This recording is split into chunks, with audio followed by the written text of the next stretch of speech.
Yo, what's up guys? It's Noah here, and in today's video, we're going to be talking through a couple player props I like on Prizepicks for tonight's NBA slate on Wednesday, April the 24th. Now we only have two games tonight. We've got game 2 of the Celtics and Heat series, and we got game 2 of the Pelicans and Thunder series. So just two games, obviously on a two-game slate. There's not going to be a ton of props to love. However, in this video, we are still going to give out two picks that I do like for tonight. I'm going to give out a prop that I do like from each game. So we'll talk about a prop that I like in the Heat-Celtics game, and then we'll talk about a prop that I like in the Pelicans and Thunder game. So we're going to talk through these two plays, guys, and share why I like them. Before we do get started, though, as always, if you guys do enjoy these Prizepicks videos, and if they do help you out, make sure you hit that like button down below, hit that subscribe button if you have not yet, and if you guys are new to Prizepicks, and if you don't have an account over on Prizepicks, you can sign up, linked down below in the description, or just use that promo code NOAH when you sign up for Prizepicks, and you'll get your first deposit matched up to $100. And we do also have a partnership with Sleeper. You guys can check out Sleeper, linked down below in the description, or again, just use that code NOAH over on Sleeper, and you'll get your first deposit matched up to $500. Sleeper, they're a DFS pick'em app similar to Prizepicks, really simple, easy to use. You just pick over or under on player projections, you build out your entry, you're able to make up to an 8-pick entry on Sleeper, and you're able to win up to 100x your money. So if you guys do want to check them out, again, use that code NOAH when you sign up for Sleeper. You'll get your first deposit matched up to $500. But before we talk through our plays for today, guys, I do want to recap the two picks we gave out in Tuesday's video. So Tuesday, a frustrating day, man. We took Jusuf Nurkic under 10.5 rebounds. Nurkic had a really good rebounding game. I think he finished with 14 rebounds. He went over his rebounds prop like early in the third quarter. He had like 5 rebounds at halftime, but then in the second half, he just came out and was grabbing every rebound possible. Really frustrating, man, because I really like that under on Nurkic. We obviously talked through why I like that prop.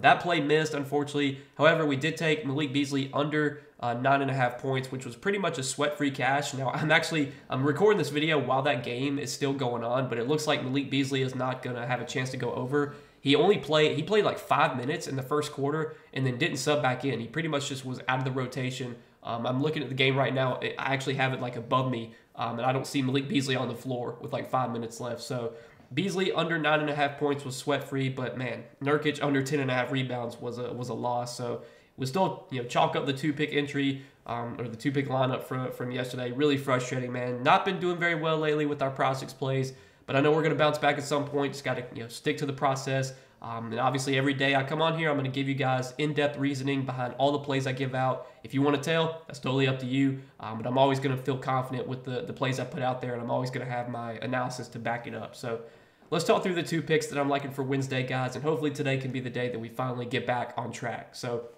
the first prop I'm liking for tonight is going to be an assist prop, and we're going to go back to a prop that we took a few days ago that hit for us. I like going back to it here. Tyler Hero, more than 5 assists. Let's talk through why I like this prop for Tyler Hero. So if we look at last game, Tyler Hero, he did go under this assist prop. He only had 4 assists last game, but he had been facilitating really well prior to that. He had 5 assists against Toronto, 8 against Toronto, 9 in their playing game against Philadelphia, and then in their playing game against Chicago, he had 9 assists as well.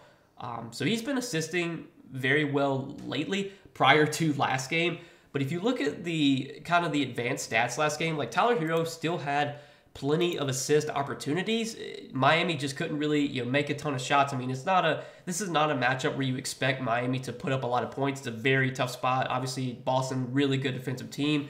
Last game, though, Tyler Hero, he was second on the team in potential assists. He did have 8 potential assists last game. Would have liked to see that number a little bit higher, but he really was dominating the passes made. So he had the most passes made on the team, 54. Next highest guy was Bam Adebayo, who had 43 passes made. So Tyler Hero by far had the most passes made last game. He had 8 potential assists. And then if you look at the touch time last game, he was second on the team in touch time. He was actually tied with Jaime Jaquez in terms of touch time. So the ball was in Tyler Hero's hands a lot. And without Jimmy Butler right now, without Terry Rozier, they're going to need Tyler Hero to facilitate. I mean, he's pretty much going to be their point guard when he's on the floor. When he's not on the floor, they're going to let Jaime Jaquez play point guard. So you're going to see a lot of ball handling for both Hero and Jaime Jaquez.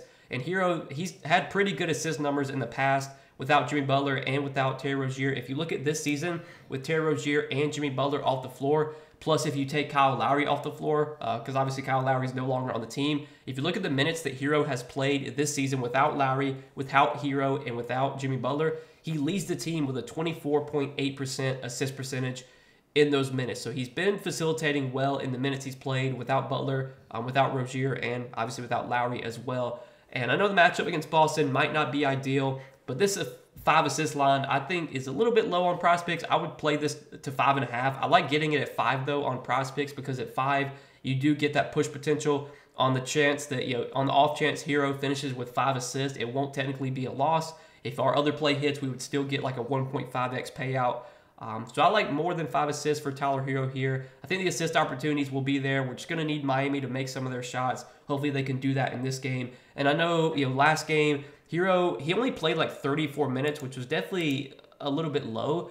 But last game was really weird. Like it wasn't, I mean, it was kind of a blowout. It was a 20-point, or Miami lost by 20. If we look at the rotations last game, I think Hero played like a pretty full rotation. I want to say he subbed out with like 1 or 2 minutes left in the fourth quarter.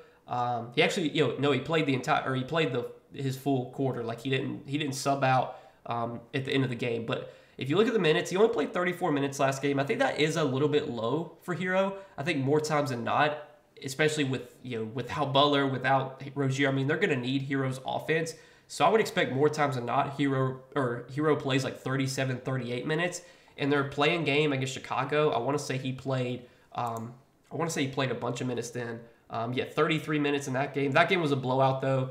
The game against Philly, he played 41 minutes against Philly. So I would expect the minutes to be there for Hero, barring a blowout. Even if it is kind of out of hand, this is the playoffs. You're going to see starters play until the final like 2 or 3 minutes. Even if Miami is down by like 20 with 5 minutes left, they're probably going to keep their starters in there at least until the final like 2 or 3 minutes.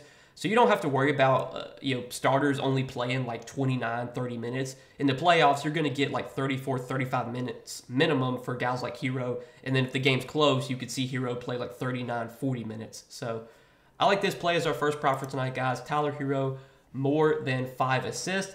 And then the other prop that I like, excuse me, is going to be a PRA prop, and we're going to talk about Trey Murphy at 25.5 PRA, and I like more than 25.5 PRA here for Trey Murphy, and let's talk through why I like this prop. So if you look at Trey Murphy's last 2 games, I really want to highlight these 2 games because these 2 games have both been without Zion. In their play-in game against Sacramento, we saw Trey Murphy put up 30 PRA. In that game, he played a shit ton of minutes. He played 43 minutes in that game against Sacramento. And then last game against OKC, he had 27 PRA, and he played 44 minutes last game. So the last 2 games without Zion, we've seen Trey Murphy start. We've seen him play 43 and 44 minutes. I don't think that's going to change. Like, I think they feel really good about Trey Murphy being on the floor. I think they want to play Trey Murphy as many minutes as he can handle. He has shown the ability to play heavy minutes if he has to. And without Zion, they need his scoring. He's a good scorer. He's a good 3-point shooter. And this is a matchup that sets up really well for Trey Murphy. Trey Murphy's one of those guys that gets a lot of scoring from 3-point shooting, from catch and shoot shots. And if you look at the Thunder this season, the Thunder have been one of the worst defensive teams defending catch and shoot shots, catch and shoot threes. They're giving up the 2nd most catch and shoot field goal attempts this season. They're giving up the 4th most catch and shoot 3-point attempts. So the matchup is really good for Trey Murphy here with how he produces. He's also shown an ability to rebound pretty well. You look at last game, I think he had like 4 rebounds last game. He had 8 rebounds the game before that. So the rebounds have been solid. He's also been contributing with some assists. He had 6 assists in that game against Sacramento. He had 2 assists last game. He's had at least 2 assists in like looking through his game log, at least 2 assists in 16, 17 straight games. And the rebounds have been solid as well. 8, 8, 6, 11, 9, 6, 7, 8, 4, 8, 5, 8. So the rebounds have been solid for Trey Murphy to go along with assists, and the scoring is going to have to be there because they need offense right now without Zion. If you look at last game, Trey Murphy didn't have like the highest usage rate, but he's not a relatively high usage player. He's a player that's going to, when he gets open shots, he's going to take them, but he's not a guy that's going to like drive to the basket. He's going to rely on like catch and shoot stuff. And last game, his usage rate, again, was not very high, but he still took 18 shots last game. He got up 12 3-point attempts. And like I said, this matchup's really good for how Trey Murphy produces in terms of like, the Thunder giving up threes. That's where Trey Murphy, gets his production from. He's a really good three-point shooter. So I do like this as our second prop for tonight. Trey Murphy, more than 25.5 PRA. Just without Zion right now, with how many minutes he's playing, I would bet on Trey Murphy going over this line more times than not when he's playing 42, 43 minutes. And if you look at this season in the games he has started, so Trey Murphy has started, he started a good amount of games this season. But if you look at the games where he has started and played at least 35 minutes, this was during the regular season, he's gone over this PRA line in 8 out of 12 games during the regular season where he started and played at least 35 minutes. And then this season in 7 games without Zion, he's gone over this line in 4 out of 7 games without Zion. In one of the games he went under, only played 28 minutes. Another game he went under 27. So really, the 3 games without Zion during the regular season where Murphy went under this PRA line, he played 28 minutes or less in all 3 of those games. Things would have to go really weird for Trey Murphy to play like 28 minutes or less tonight. I'm expecting probably 40-plus minutes from Trey Murphy if this game's competitive. So like that is our second prop for tonight, guys. And these are 2 early props that I'm liking for the slate on Wednesday. Again, we only have 2 games tonight, so it's a little bit of a smaller slate, but still wanted to come on, give you guys a couple props I did like for these games on Wednesday. Hopefully today can be the day we finally bounce back. It's been very frustrating lately, I'll admit. I've not been doing very well with my Prizepicks plays, but like I said, I'm going to continue to come on, give you guys the analysis, give you guys the reasoning behind every prop that I choose, and hopefully we'll be right more than we are wrong. I know lately we've been wrong more than we've been right, but I know that's going to flip at some point. Hopefully today's the day that happens. So that's what I'm liking for tonight, guys. As always, appreciate you guys watching and supporting the content. Hit that like button down below if you guys did enjoy. Hit that subscribe button if you have not yet. And again, if you guys don't have an account on Prizepicks, use that code NOAH. When you sign up, get your first deposit matched up to $100. But good luck, guys. Thanks for watching as always. We will see you in the next video.